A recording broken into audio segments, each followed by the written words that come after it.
大家好，欢迎收听真情故事会。年初一，我还在被窝里刷手机，丈夫轻手轻脚地上楼来跟我说：俺哥一家来拜年了，你赶紧起来吧，当哥的来给你拜年。你们家这规矩，谁给谁拜不一样，他们一家都来了，你快起来，中午让他们在这吃饭，一起热闹热闹。行，大过年的，我给你个面子，但我不想热闹，也不想起床。你让福姐把早饭给我端上来。丈夫心虚，唯唯诺诺下去，到门口又说：那你中午可得下来吃哦。我吃个屁！这两个忘恩负义的狗男女，我生意鼎盛的时候，一个在我车间干活，一个帮我做家务，我工资开得比我厂里的工程师还高，一儿一女俩大学生，一家四口全靠我养着。可我这边还没破产，他们一家四口听到风声，趁着我去北京要货款，把我厂里的机器全部拉走了。后来我山穷水尽了，连吃饭钱都没有了，想着他们卖我的机器也能卖不少钱，想着嫂子在我这的时候，我对她亲如姐妹，就打电话给嫂子：嫂子，你给我打5000块钱好吗？我有急用，我会还你的。我之所以这样说，我是怕他认为我不还，因为他们在老家盖楼房时借了我10万，一直没还。我当初借给他们的时候，也没指望他们还。但嫂子却说：哪有钱呀？俺家现在连一点钱都没有了。如今看我又爬起来了，又来套近乎。省省吧，我不把你们赶出去，让你们吃个饭，就是最大的善良了。吃了早饭，我起来换了衣服，洗漱了一下，直接从电梯下到地下车库。老娘今天自己过春节，出去耍去，整整6年，没有人知道我这几年怎么过的，包括丈夫。我不想再见他们家的任何人，一群喂不熟的狼。到了中午，丈夫开始一直打电话：你出去了？中饭好了，回来吃饭吧，不要再给我打电话了，再打我关机了。我让他们在这吃饭，就是给你莫大的面子了，你不要蹬鼻子上脸。丈夫沉默了很久，最后凄凄爱爱地说：他们这次来有个事求你。哈哈哈哈，我就说嘛，果然是黄鼠狼给鸡拜年。你话别说那么难听嘛。难听？我说话难听，有他们事办的难看。再说了，求我干啥？我跟他们啥关系？你别忘了，我跟你已经离婚了，我现在跟你们家任何人没有任何关系。老公不再绕圈子，直接单刀直入，维维他侄子得了孬病，家里钱都花光了，卖机器的钱花光了。该，你咋这样说呢？好歹你也是他婶子。哈，他拉我机器的时候，我是他婶子不？而且我再次提醒你，我现在已经不是他婶子了，他死他活，跟我啥关系？你不能见死不救吧？我见死不救又能怎么的？总比落井下石来的善良吧？孩子求到门上了。哈，当初我流落街头，在北京睡大街，问你嫂子借5000都没给我，你知道的，我曾经对她有多好。哎，事情都过去了，过不去，在我心里永远过不去。而且我还跟你说，这次大春节的我给你面子了，下不为例，以后我不许你家里任何一个人再踏进这个家门，否则你也给我滚出去。我不会原谅那些伤害我的人，尤其那些我曾经8心8肺善待过的人。我就见死不救怎么了？生死有命，富贵在天，他死了是他的命，跟我何干？本来只是就这个问题随便一答，主要只说核心问题，原不原谅伤害过我的人。但很多读者对来龙去脉还很迷惑，那就多说几句吧。我是个很传统的女人，家庭观念很重。虽然和丈夫是相亲认识的，但从来没想到有一天会离婚。但当公司濒临破产，债台高筑时，我决定和丈夫办理离婚手续，将他择出去，独自承担一切。丈夫虽然其貌不扬，也没啥本事，但对我有再生之恩。这也是我离婚不离家的原因。我在和他还未确定关系时生了一场大病，差点嗝屁。母亲身体不好，是他在床前鞍前马后救了我一条小命，所以大病初愈没多久，我就和他订婚了。婚后他一直老老实实上班，我一向不满足现状，一个人折腾出一家公司，然后他回来帮忙，但也帮不了什么大忙，只是公司的一名普通员工。对，我就是传说中的女强人。公司是我一手创办的，我是公司法人。儿子还在国外读书，必须有一个人全身而退照顾他。至于破产的原因，主要是我投资失误，再加上银行突然抽贷。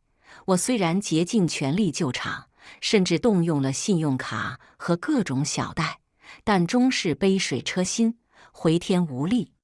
商海沉浮本是常事，人生无常也是定数。但当初我鼎盛时期照顾有加的那些人，在我落魄时的落井下石，着实寒透了我的心。发誓有生之年不再跟他们有任何来往。奈何丈夫却和他们藕断丝连，没辙，那毕竟是他们的父母兄弟。既如此，那就一起滚吧。没别的意思，也不是小肚鸡肠，就是单纯的生理反应。我看见他们家任何一个人就恶心，想吐。那些年我住过桥洞，翻过垃圾箱，曾经3天没吃上饭，在无数次崩溃的边缘。我无数次的发过誓，如果有一天我东山再起，我的世界里只有责任，再无亲情。浅说一点，我那些年兵败如山倒的瞬间和亲朋好友落井下石的嘴脸吧，以此泯灭我蠢蠢欲动的圣母心。俗话说，牛马年好种田，就怕鸡狗那2年。不管信不信我，反正是从2016年年底就开始倒霉了。先是贷款问题，贷款到期后，我像以前一样从亲戚朋友处高息挪了一部分资金，加上自己手里的流动资金，按期还了上去。按照以往的经验，不出意外的话，1个星期就可以再贷出来。但这次出了意外，很大的意外。贷款抽掉了，不给续贷了。我的信用没有任何问题，是银行调整的问题。我一下子懵了。答应亲戚朋友的期限很快到了，我不仅没有钱还，而且因为流动资金也扣在贷款里，生产受到了影响。万般无奈之际，我不得已涉足了小贷。当时手机里铺天盖地的短消息，额度利息都很诱人，真正做了却不是那么回事。但我已走投无路，能办的信用卡都办了个遍，各种额度也套了个光。马上年底，有几个亲戚的钱准备年底办喜事的，不能再拖，原材料也急需补充，到处都需要钱。我焦头烂额，饥不择食，只好饮鸩止渴。不管什么小贷，只要能贷下来的，我都撸了一遍。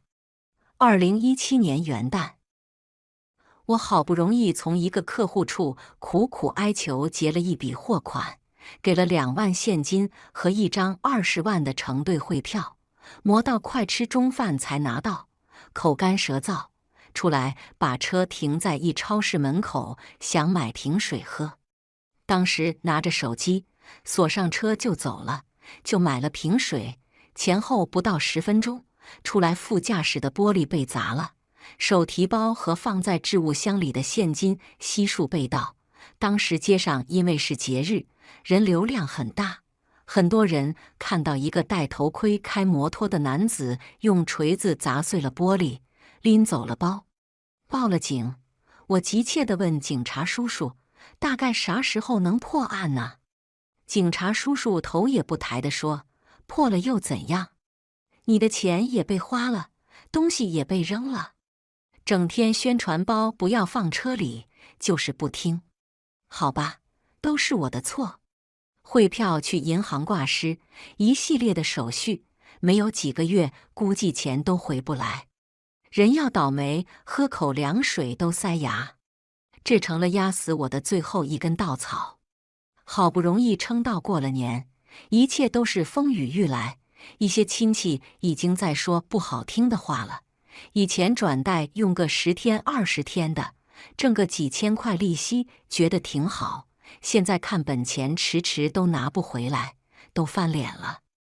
我不得已把车子抵押了出去，解决了几个比较急的亲戚。刚算缓了一口气，环保来袭，原材料大幅上涨，而且全部现款现货，甚至拿着现金都进不到货。客户天天催货，小戴已经被我带了个遍，天天拆东墙补西墙。偏偏在这时，合伙人突然提出撤资，我已拿不出分文，他就拿了一张欠条让我签字，并且开走了我正在还贷的车子。我又撑了1个多月，终于趴下了，因为原材料实在也买不到了，每天都要靠抢，谁给的价高给谁，我还要天天东拼西凑找钱应付亲戚。公司暂时停业，我想我要能大能小的，我不能在家坐吃等死。我在网上投简历找工作，由于刚毕业时在北京待过，就关注了北京地区。一天，突然看到很多条招聘私人助理的，要求会开车，气质好，善谈吐，能协助老总谈生意，待遇颇高，觉得很适合自己。网上沟通后，果断前往。当然，去北京不仅是找工作，还有一笔账要讨。这个客户的公司也是岌岌可危，账非常难要。我已经去了几次都无果，这次去就打算直接跟他来个持久战。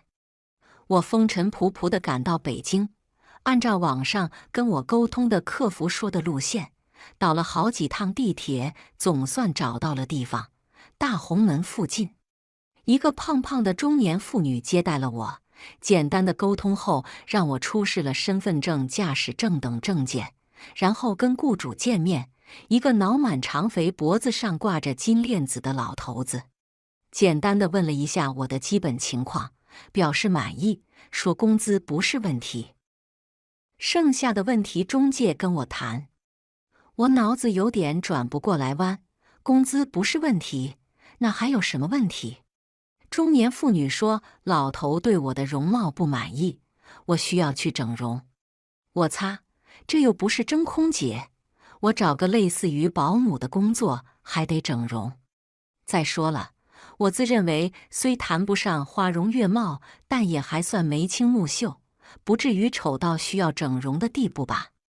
你需要跟他出席各种重要的商务会议，形象很重要。你看你还是个单眼皮，再不济也得做个双眼皮。我直接晕了，我哪有钱做双眼皮呀？不贵，做双眼皮的手术是最便宜的，只要3万块就行了。我们有专门对接的美容医院，可以优惠的，都是最低价格。我直接笑喷，我要有3万块还来这里找这份工作？实话跟您说吧，我连300都没有。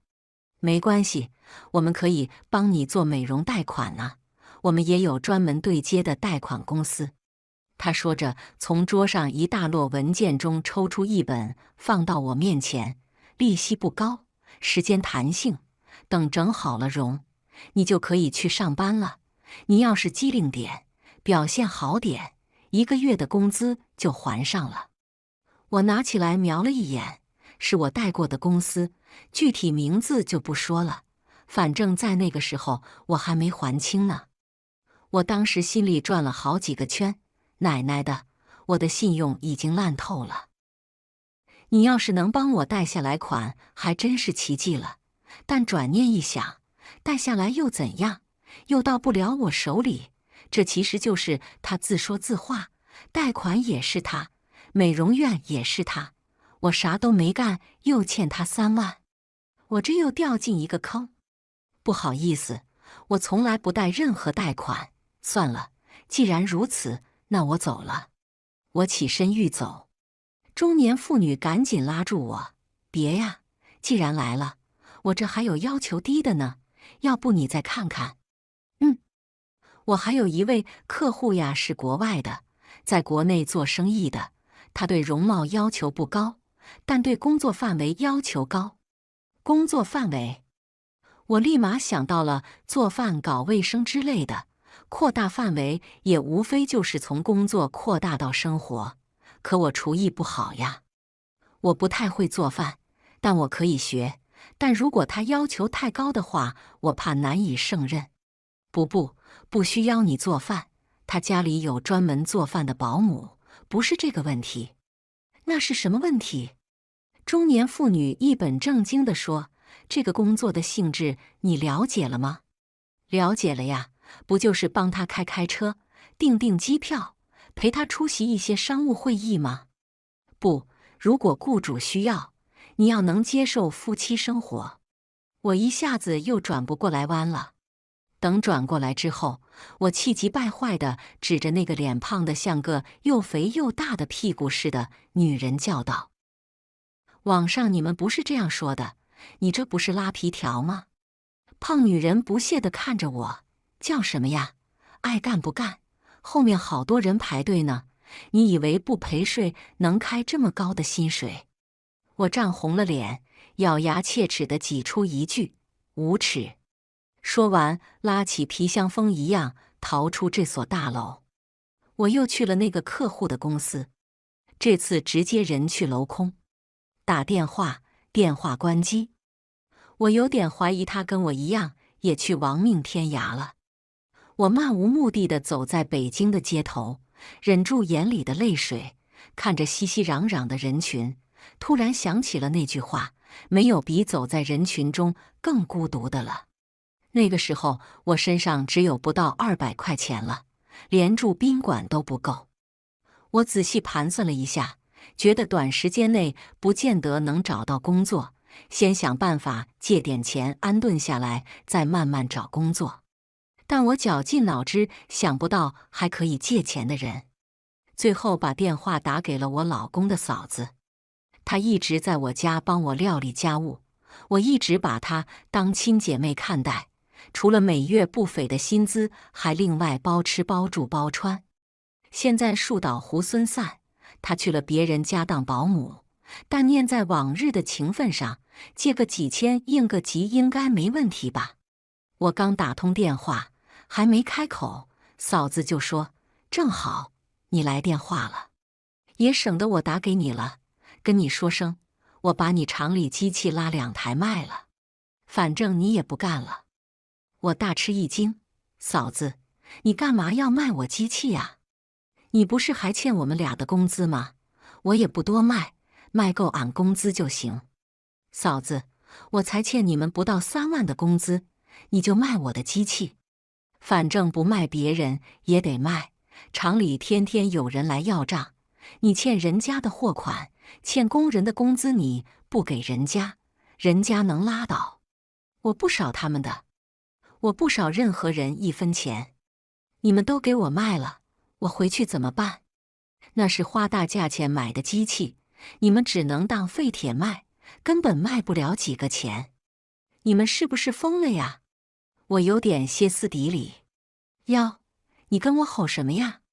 一说你就不少人1分，一说你就不少人1分，不少人1分你倒是给人家呀。又不是我一个人要卖你的机器，有本事你报警啊！还回来怎么办？你还回来干嘛？还能再干起来？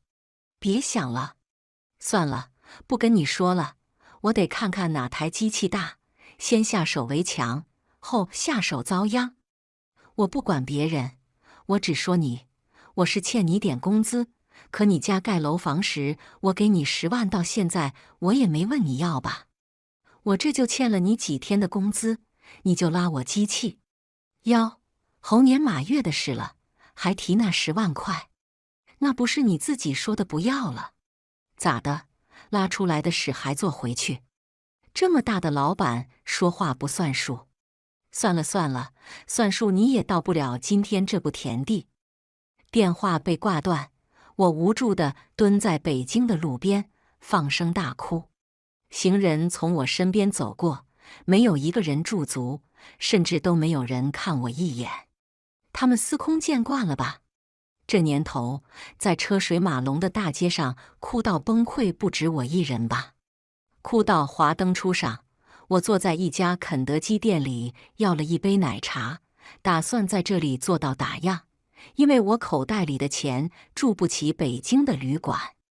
正担心店员会来赶我走的时候，微信突然响了一下，是那个骗我来北京的客服发来的。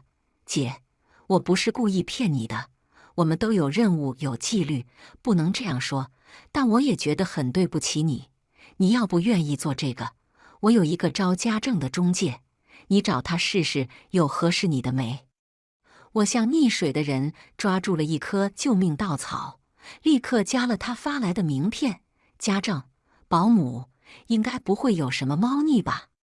对方很快加了我，问清了我的情况，得知我今天要露宿街头时，竟然说：“要不你现在过来，到我家来住，我家里还有几个在找工作的阿姨。”我顿时热泪盈眶，那种露宿街头的惶恐一下子消失了。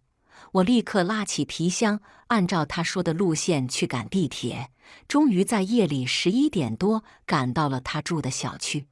他下楼来接我，一个豪爽的东北姐姐，微胖，大嗓门，开着一个规模不大的家政公司，家里还有3个等着找工作的姐姐，一个河北，一个广西，一个四川。我到了之后，东北姐姐先给我说了规矩，在找到工作之前就先住在她这，收费标准是住1晚上20，吃饭1顿15，洗澡1次10块。房子是2室2厅1卫1厨，老板娘的弟弟和弟媳住一间，后来知道他们是专门输送出国劳务的。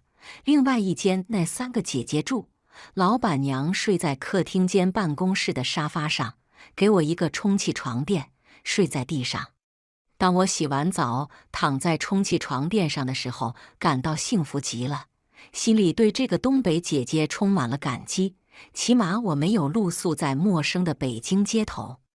第2天，跟河北的姐姐一起去朝阳区一家医院做了体检。做体检的人很多，我们排了很长时间的队，然后做完还得等好长时间的结果。我们住的地方离医院很远，就一大群姐妹在医院附近店铺门口台阶上等着拿结果。在等结果的间隙里，不停地有中介来拉人，条件很诱人。河北姐姐有点动心，小声跟我说：“要不然我们去看看，试试。反正就在这附近。”我想了想，觉得这样做有点不仗义。东北姐姐对我们这么好，我们偷偷溜单了，有点猥琐。就和河北姐姐说：“算了，别去了，还不都是一样的。她也许是高开低走，到了地方不给这个价，不是白忙活，还得罪了咱家老板娘。”河北姐姐想想也是，我们就老老实实等体检报告。然后拿到了体检报告，回家等老板娘给我们联系雇主。老板娘问我会做饭吗？我一下慌了，嗫嚅半天说只会简单的，又急急地补了一句：“我可以学的，很快就学会的。”我家里一直有嫂子帮忙料理家务，我从来没有做过饭。我知道我做家政肯定不合格，但我找不到更安全的工作了。总觉得北京处处是坑。老板娘研究着我的神态和我的穿着，看你这个样子真不适合做家政，你为什么出来我不管，但我得对我的雇主们负责，都是我的衣食父母呢，人家都是找洗衣做饭、带孩子伺候老人的，你这十指不沾阳春水的模样，我得啥时候才把你交上道啊？不说学费了，连我这的住宿费你也要交不起啊！”我羞愧地低下头，心里又惶恐起来，怕他把我赶出去。他话锋一转说：“要不你进厂吧，工作低点，但不要求不高。”行，我犹如绝处逢生。次日，老板娘带我转了无数次地铁，中间又带了2个安徽的姐姐，到中午才赶到6环的一个地方，把我们交给了一个肥胖的光头大哥和一个同样肥胖的寸头小哥。然后他们又开车一路颠簸，把我们带到6环以外的一个厂。路上又带了一个文质彬彬的男子，我一打量就不像是一般的打工人，细聊之下竟是来自常熟的一家服装厂的老板，也是因为贷款被抽调破产了。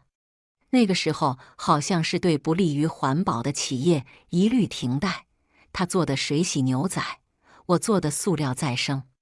2个安徽姐姐看样子是经常出来打工的，很有经验，嫌厂里味道大，污染重，工资低，不想干。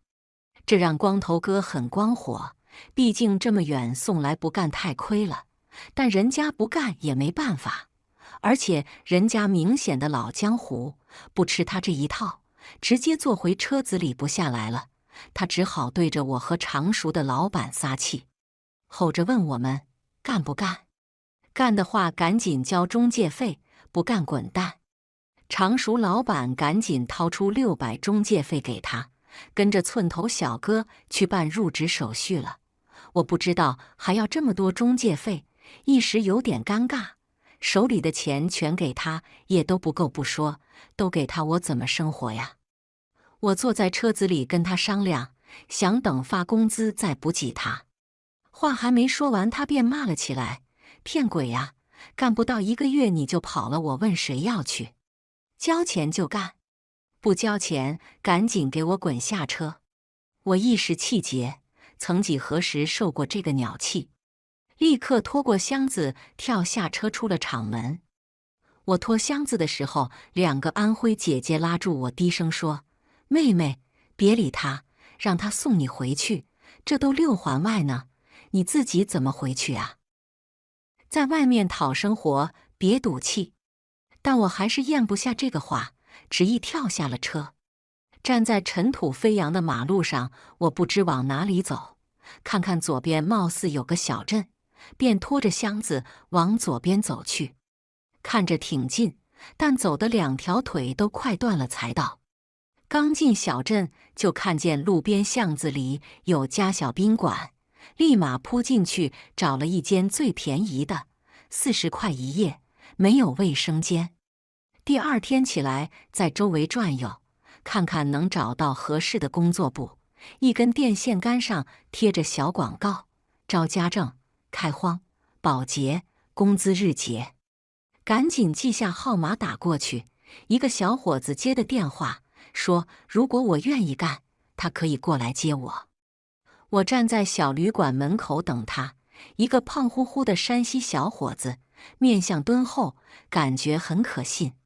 说是自己原来在社区做，现在才出来搞家政，才开张。如果我不嫌弃，就和他一起干。我已经没有退路，立刻收拾东西跟他走了。他开着一辆电动车，我坐在他后面，一路上聊得很开心。他跟我描绘他的宏伟蓝图，要和我一起在北京闯下一片天地。我也开始豪情万丈，幻想这是自己的另一个契机，心里突然就有希望，有了一点归属感，稍稍放松下来。路上他带我去一家餐馆吃了一顿饭，我没敢要太贵的菜，只要了一个土豆丝，他点了一个辣椒炒肉丝，我吃得非常满足，感觉胜过我之前吃的所有山珍海味。走了一段路，他又停下来进了一家商店，说是去买碗，他家里就1只碗，得给我买个碗。到了他住的地方，就一间房，租的。我问他我住呢，他说他去跟朋友住。我就住这好了。我放下心来，他热情地从冰箱里拿水果洗给我吃，然后忙着去烧饭。我给他收拾乱糟糟的房间，心里总算踏实了下来。吃过饭，他让我先去洗澡，说这院子里很多租户，等下人家把太阳能里的热水用光了，就没得洗了。我感激地赶紧去洗了澡，换了睡衣，又穿上大衣，坐在床上，问他啥时候走。他说朋友那今天来客人了，不方便，今天他就在这打一晚游戏吧，让我放心睡好了。我瞬间尴尬了，但却不知说什么，毕竟是人家的地方，我只好心存戒备地半躺在床上看手机，他在床边的电脑上打游戏。打到半夜，他突然停下来，看着我说：“困了，我上去躺一会行吗？”我立刻坐起来：“你躺吧，我来打会游戏。”我还没从床上下来，他便一下扑过来抱住我，我一下浑身冰凉，用尽全身力气推开他，一把抄起电脑桌上的烟灰缸，颤抖着对着他：“你别过来，别过来！老娘已是走投无路，如果你不介意，我可以带着你一起死。”他有点意外：“你把烟灰缸放下，你打工不就是为了钱吗？老子给你。”他往前走了一步：“你别过来！”我尖叫一声，手里的烟灰缸应声砸了过去。他捂住头蹲在地上，血从指缝里流出来。我一把拖起箱子，夺门而出。深秋的野外冰冷刺骨，我穿着睡衣，披着大衣，一边哭一边在公路上漫无目的地疾走。好在他没有追上来，他应该在忙着处理他头上的伤。真后悔没再用力点把他砸死。这个畜生！黑灯瞎火的路上，我晕头转向的，竟然误打误碰的又摸回了原来的小宾馆。我哆嗦着嘴唇对老板说：“我还住原来那个房间。”老板疑惑地看着我，把钥匙扔出小窗户。我一头扑进散发着霉味的被子里，把自己紧紧裹住，哆嗦着听自己咚咚的心跳和牙齿碰撞的声音。我缩在宾馆里2天没敢出门，我不知道那个人被我砸得怎么样，不知道他会不会来找我。我也不敢去找别的地方住，我不知道还能不能找到这么便宜的宾馆。后来一想，他肯定也不会想到我又回了这里。那时候的我像一只惊惶的鸟，一会聪明绝顶，一会近似于白痴。小贷车贷每天都在各种轰炸，威胁我要把我拉入黑名单，让我永远贷不了款。我冷笑：我白名单的时候不也贷不了款吗？否则还能落到这个地步？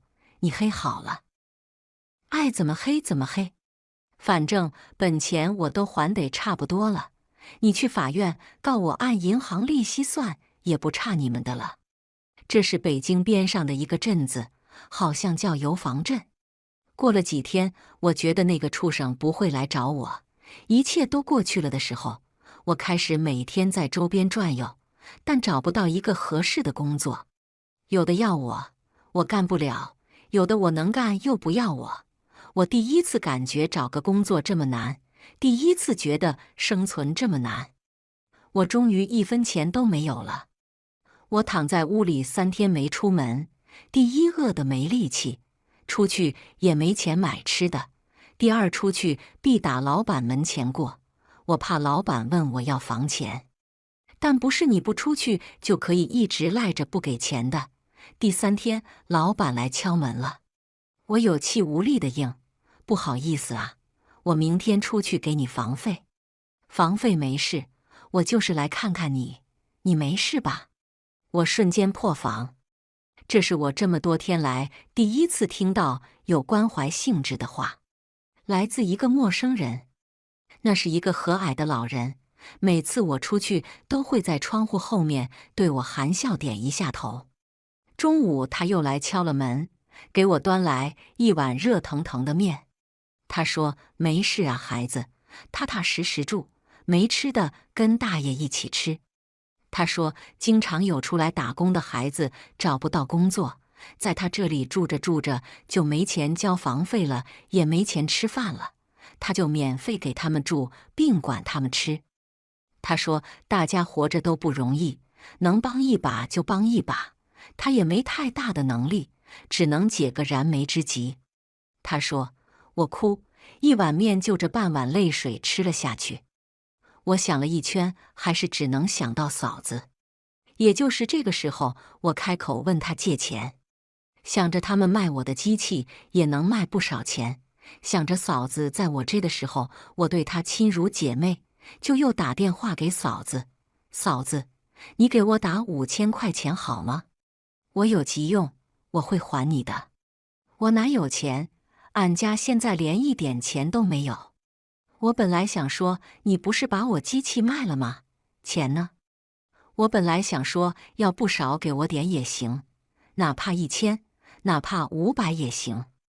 但最终我啥都没说，默默挂了电话。但刚挂上没多久，电话又响了。我一看是嫂子的电话，我心里一喜，心想可能是嫂子良心发现，又愿意借给我了，赶紧按了接通键。但接了之后却没人说话，只听到一些稀里哗啦的声音，貌似在洗碗。我喂了一声，还是没人说话。我突然明白了，这又是嫂子不小心碰到了通话键，她经常会这样。我本想挂断，却听见她说：“这是真崴泥了，5000块都得借了，还借到我这了，真是穷远门了。”哥哥的声音都说女人当家，墙倒屋塌，一点不假，整体呜呜喳喳的。能得不行，不能了吧？你就瞧好吧，早晚不得好死，欠这么多钱，下辈子也还不清。我整整听了半个多小时，他们咒骂了我半个多小时，全然记不得我当初的一点好，记不得嫂子做手术，我专门请人去医院照顾她，还照样发她工资。记不得哥哥出车祸撞了人，我拿了钱帮他摆平，1分钱没让他花。记不得他们孩子上大学，我亲自开车把他们送到学校，办好入学手续，还给交了学费。我一直把他们当成一家人，本来就是一家人。他们是我老公的亲哥哥，可他们又把我当成了什么？最后，我好不容易找到一家培训中心，专门打电话动员小孩子来学书法，每天打几百个电话，几乎没有人听我说完第2句话就挂了。我也不想他听完，要不我还得往下介绍。工资日结，每天80，基本维持了我的生活。做了快2个月，我通过一起做的小姐姐找到了另外一个门路，写淘宝软文。每篇点击超过500就是21篇，超过1万就50，超过5万就150，另外还有卖货的提成。我仔细研究了下，觉得不错，很适合我做，但要有电脑，宾馆里有电脑房，但要贵1半房费，配置恐怕还低，也不适合做。想来想去，觉得在自己家做最合适，还不用花房租钱，只要不要让那些债主们知道我在家就行了。小贷催收也被整顿的差不多了，没有之前那么张狂了。于是我打算回去。话说，最危险的地方也是最安全的。我又撑了几天，做到了月底，好歹凑够了路费，仓皇逃离这个给予了我希望的首都城市。从火车上下来没有打车，因为时间还早，我不想太早回到小区，怕有人在家门口蹲守。小区离火车站不远，我磨磨蹭蹭地走回来，进了电梯，按了24楼的键。到24楼出来后，从楼梯爬到25楼，我放轻脚步，轻轻打开安全门，从楼梯窗口望向家门口，确定门口没人，我快步走出来，迅速拿出钥匙开门，却没有插进去。我镇定了一下，打开门口的壁灯，再次认真地把钥匙插过去，还是插不进去。我仔细看了下，钥匙孔被堵死了。我退回楼梯间，坐在楼梯上，翻出手机里一个修锁的微信，让他来给我开锁。他嫌时间太晚不肯来，我央求半天，最后说不换锁芯，只开门150。之所以选择不换锁芯，第一，我没钱了，我微信上还有236元钱，换锁芯就要再加150，显然是不够的。第二，不换的话，那些讨债的看到锁芯被堵会以为家里没人的，相对来说更安全。修锁的很快过来，掰掉了门上价值5000多的高清可视猫眼，从猫眼孔里伸进去一个带爪子的棍子，勾住里面的把手，轻而易举地把门打开了。我给他从微信赚了150，还剩下86元钱，这是我全部的家产。我终于进了家，交代修锁的给我关上门后，把那个颜料桶依然堵在门口。我门口放着一个颜料桶，紧紧靠着我的房门，这应该是哪个债主的阴招。我要是在家里，自己不可能把颜料桶这么紧地靠着门的。感觉自己快成侦探了。我把包甩在沙发上，首先去看我的那些花花草草。阵亡一半，我换上拖鞋，赶紧把那些奄奄一息的搬到阳台上抢救，剩下彻底干枯的找个大垃圾袋装起来，空盆搬到阳台角落里。干完这些，我去衣帽间找了身内衣，想去卫生间冲个澡，但却怎么也开不到热水。我披着睡袍跑到厨房间查看，热水器上显示着数字，却听不到以前惯有的轰轰的声音。我的心里一凉，是不是煤气公司给停了？如果给停了，我也没有多余的钱交煤气费，该怎么办？我重新穿好衣服，坐在沙发上，开始打燃气公司的电话，报上房号，询问是不是因为欠费给停气了。燃气公司否认了停气的可能，得知我很长时间家里没住人了，建议我检查一下开关。通了半个多小时的电话，终于在客服的指导下成功打开了燃气。打开卫生间的热水浴霸，温度适中的热水抚摸着我的身体，冲刷着我这几个月在外面流浪积攒的污垢。久违的幸福让我突然鼻子发酸。穿上舒适柔软的睡衣，我烧了一壶开水，给自己泡了一杯无花果茶，坐在沙发上开始考虑以后怎么办。民以食为天，不管怎么办，先活下去再说。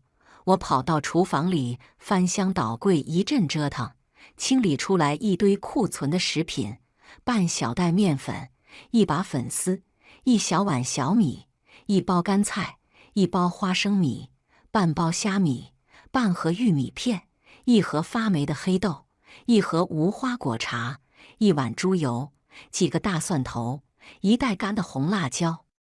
我把它们摊在地上，一一检阅，这是我全部的口粮了。我打开电脑，登上阿里写作后台，开始我的淘宝达人生涯。好在软文要求也不高，写起来也算是得心应手。心里计划在脱离困境之前先靠此为生吧。由于太累，第二天睡到9点还没醒，迷迷糊糊中被一阵剧烈的敲门声惊醒。我一咕噜爬起来，迅速套上衣服，赤着脚轻轻来到门口侧耳倾听。门的隔音效果很好。装修的时候，我嫌开发商装的门质量不好，专门换了一个高端品牌的防盗门。看来真是物有所值。我听不见外面的声音，只听到想要把门砸开一样的敲门声。我的心扑通扑通跳，真怕他们把门砸开了。敲了半个多小时，门外没了动静。我轻手轻脚回到房间，吁了一口气。在房间里待了1个小时，确定人已经走了，我才到阳台上去拿出洗衣机里的衣服，刚放到晾衣架上的时候，想想又拿下来，放到卫生间里晾了起来。深夜我悄悄打开门，看到门上被泼了一片白色的油漆，我呆呆地看了半晌，想了想没敢擦。擦了，他们就知道我回来了。每天都有人来砸门，我每一次都担心他们会破门而入，甚至想好了，万一他们把门砸了，我应该怎么办？是藏在衣帽间的衣服后面，还是报警？手机我直接把卡抽了出来，在我没有办法处理的时候，我不想再看到那些催款的短信。我每天把所有的窗帘拉上，一心一意地写稿，很快成为一名优秀的达人写手。几乎每天都会有人来敲门，每敲一次我依然会担心一次。好在我的担心是多余的，防盗门固若金汤，完美地捍卫了我的安全。转眼快1个月了，眼看弹尽粮绝，淘宝的工资得到下个月才能发，因为必须要一定的时间才能出点击量。好在我出了4篇爆文，发了160元的红包。拿到这笔钱，我真是百感交集。以前这点钱连一杯茶都可能不够，现在我要用它来统筹1个月的生活。我先充了50元的网费，然后花89元在网上买了1袋米、2袋盐、1盒鸡蛋、1桶油，剩下几块不敢动了。我趁着夜深人静下楼取了我的快递，温饱暂时有了保障。我已经1个月没吃青菜和水果了，现在看到绿的都两眼发绿。阳台上养了很多花草，我开始琢磨哪种能吃，最后盯上长势喜人的垂盆草，专门百度了一下，说是可以吃。我拿剪刀挑最茂盛的一盆下手，剪了一大把，用水洗干净，拍了几瓣大蒜，切了几个辣椒，放在锅里胡乱炒了一下。吃起来有点苦，但好歹是青菜了，维生素应该也不错吧。算起来，我在家里已经蛰伏4个月了。我一边听着砸门声写软文，一边找机会重振旗鼓。如果再给我一次机会，我会选择先不还债，而是先把公司稳住。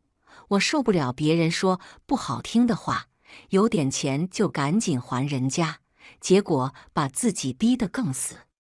正确的做法是脸皮厚厚的，再难听的话都接着，钱不少，但暂时不还，先让公司活下来才是王道。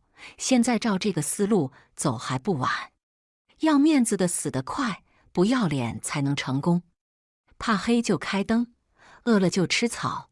这世上除了生死都是小事，今年再大的事，到了明年就是故事。大不了我就是个有故事的人而已。有些事不是不在意，而是在意了又能怎样？我希望熬过这段吃草的日子，我还能精神抖擞地站在属于我的舞台上。当然，你们可能会说，你为什么不去写网文？那样挣钱更多。